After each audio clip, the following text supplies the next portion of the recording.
Hello बच्चों, आज हम पढ़ रहे हैं समांतर श्रेणी के बारे में, जिसका शॉर्ट में हम उसको कह सकते हैं एपी। एपी यानी समांतर श्रेणी।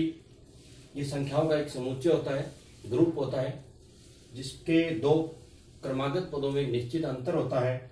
जैसे 2, 4, 6, 8 अब डॉट डॉट चलता जाएगा। इसमें इन दोनों पदों के बीच में 2 का अंतर है, इसमें फिर 2 का अंतर है, इसमें फिर 2 प्लस हो रहे हैं। इसी प्रकार अन्य उदाहरण की अगर हम बात करें, जैसे 63, 60, 57, इसमें क्या हो रहे हैं, -3 हो रहे हैं। तो इस प्रकार की संख्याओं का एक समुच्चय या ग्रुप, जिसमें लगातार 2 पदों में या तो 2 कुछ पद कम होते हैं या कुछ पद एक निश्चित संख्या जो है वो जुड़ती है। इस निश्चित संख्या को हम क्या कहते हैं, सार्वंतर कहते हैं, कॉमन डिफरेंस कहते हैं। अब इस हिसाब से अगर हम एपी का व्यापक रूप देखें,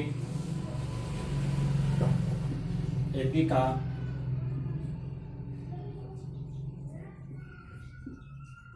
व्यापक रूप, जिसको जनरल फॉर्म हम कहते हैं इंग्लिश में, ए प्लस बी, ए प्लस 2d, ए प्लस 3d अब डॉट डॉट, ए प्लस n माइनस 1d, जहां ए प्रथम पद होता है, फर्स्ट टर्म जिसको कहते हैं, बी सार्वंतर होता है, जिसको हम कॉमन डिफरेंस कहते हैं।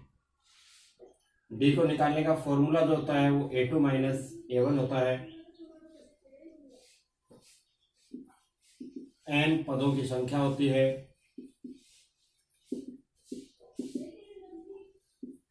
पदों की संख्या।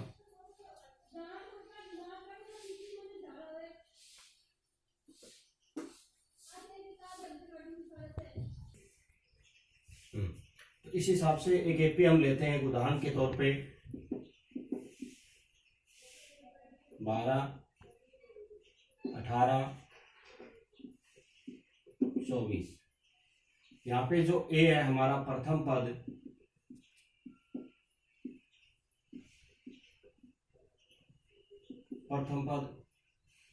ए बराबर जो सबसे पहले दिया वही प्रथम पद होता है, तो इसका प्रथम पद हो गया 12। फिर हम निकालते हैं इसका सार्वंतर,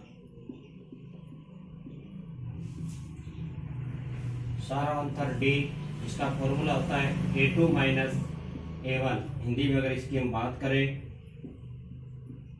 तो द्वितीय पद माइनस प्रथम पद। तो इस हिसाब से यहाँ डी की वैल्यू जो है वो 18 माइनस 12 बराबर 6 आएगी।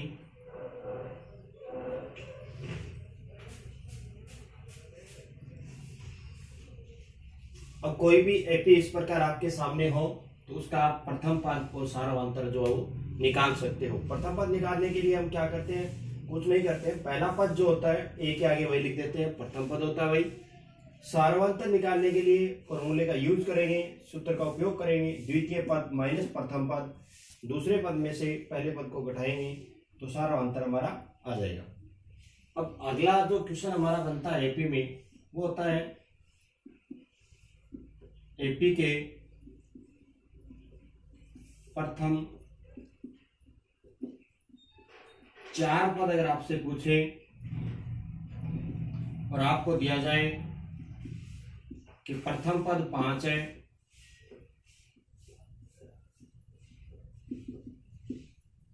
और सार्वंतर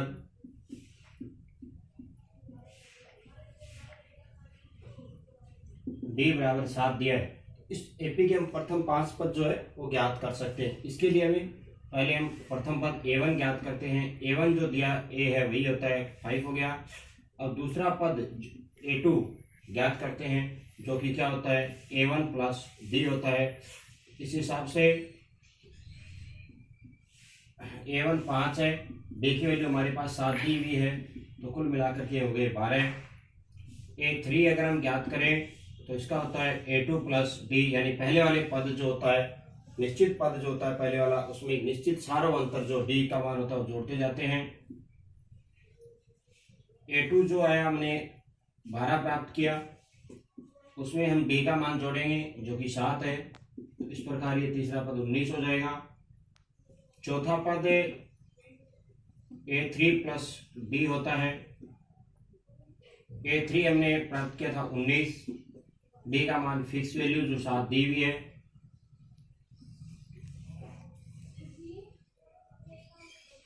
इस प्रकार अगर हम देखें तो हमारी AP जो है बन के तैयार हो गई, और वो AP है 5 7 12, 12 7 19, 19 7 26। इस प्रकार अन्य पद अगर पूछे तो अभी हम उसके बारे में ज्ञात आगे कर सकते हैं।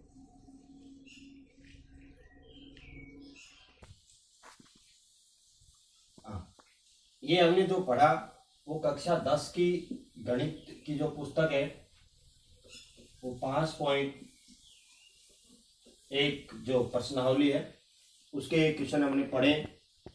उसमें एक क्वेश्चन और है, जो लास्ट क्वेश्चन उसका जो है, उसमें आपको समांतर श्रेणी की जांच करनी है कि जो दिया हुआ क्वेश्चन है वो समांतर श्रेणी में है या नहीं है। उसके लिए हम क्या करते हैं, कोई भी एक उदाहरण लेते हैं। जैसे आपको एक क्वेश्चन दिया है,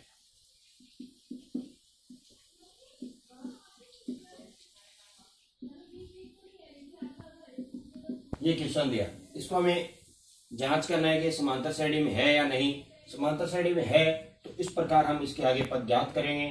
तो यहाँ हम देखते हैं कि इन दोनों में पदों का अंतर जो आ रहा है 1 आ रहा है, इन दोनों में भी 1 आ रहा है, और इन दोनों में +2 हो रहे हैं। अतः D समान नहीं है। D यानी सारा अंतर जो है हमारा वो समान नहीं है।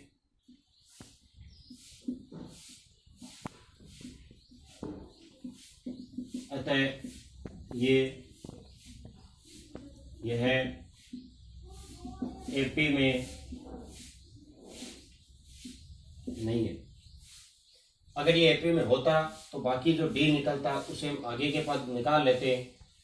जैसे मान लो इसी उदाहरण को हम देखें फिर से, यहाँ नहीं आ रहा था, यहाँ पे मान लो आपको 5 दिया हुआ है, 5 दिया हुआ है, तब अगर हम देखें तो यहाँ पे भी +1 हो रहा है, तब ये समांतर से समान है, अतः ये समांतर श्रेणी में है। अगर ये समांतर श्रेणी में है तो आगे के आपको पद पूछे जा सकते हैं। जैसे आपको 5वां पद पूछा है, इसका अगला पद पहला, दूसरा, तीसरा, चौथा, अगला पद 5वां होगा। तो 5वां पद हम ज्ञात कैसे करते हैं, चौथा प्लस B से। इसी तरह जैसे ये पीछे वाला क्वेश्चन हमने ज्ञात किया था, तो A4 का मान आपको 5 दिया हुआ है, B का मान आपने 1 निकाला, तो ये हो गया 6। इसी प्रकार आप 6वां, 7वां, 8वां पद जो है वो A5 प्लस B से, A6 प्लस B से, A7 प्लस B से ज्ञात कर सकते हैं। इस प्रकार ये आपका जो क्वेश्चन 5.1 के जो क्वेश्चन थे वो 3 क्वेश्चन तीनों कंप्लीट हुए, जिसमें पहले प्रश्न में हमें A और D ज्ञात करना था। A ये पहला पद होता है, दोनों के बीच का जो होता है वो सारा अंतर D होता है। फिर अगला क्वेश्चन था कि A और D आपको दिया हुआ है, तो आपको उसका समांतर श्रेणी ज्ञात करना है। तो इस प्रकार हम ज्ञात कर सकते हैं। तीसरा, समांतर श्रेणी की हमें जांच करनी है, जिसमें हमें पहले देखना होता है कि जो दी हुई संख्याएं हैं, जो संख्याओं का एक ग्रुप है, वो समांतर श्रेणी में है या नहीं। अगर ये है तो हम इसके आगे के पद ज्ञात करते हैं, अगर नहीं है तो उसको वहीं पे स्टॉप कर देते हैं, रोक देते हैं। इस प्रकार आपका 5.1 कंप्लीट हुआ। अगले वीडियो में हम 5.2 पे चर्चा करेंगे।